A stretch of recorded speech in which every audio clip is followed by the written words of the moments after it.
कर रही हूँ। ट को जब दो चश्मी हे के साथ मिलाएंगे तो ये क्या बन जाएगा, ट ह ठ ठ। ये भारी हरूफ किसके बन जाएगी, ठ। इसकी लिखने की प्रैक्टिस बहुत अच्छी बच्चे से करवाएं। इसी तरह 5 की तरह करवाएं ऐसे, और ये तो ट के ये टोपी और ये भारी हरूफ है, दो चश्मी के साथ आ रहा है इसका।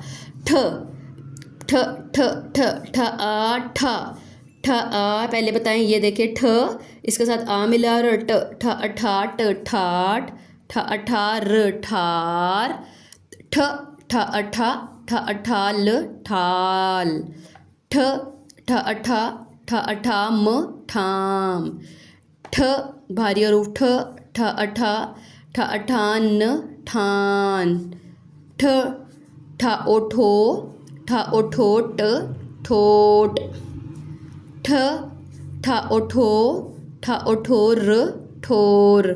ये क्या है, ठ ठ ओठो ठ ओठोस ठोस। बस बच्चों को आप जब भी रीडिंग करवाएं ना तो किसी एक पेज की उससे कहें कि मुझे जो है इसकी राइटिंग भी करके दिखा दो।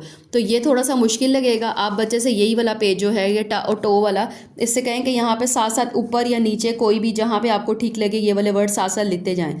तो वो अपनी राइटिंग में जैसा भी लिखेगा आप उसको एक्सेप्ट करें और उसको अप्रिशिएट करें।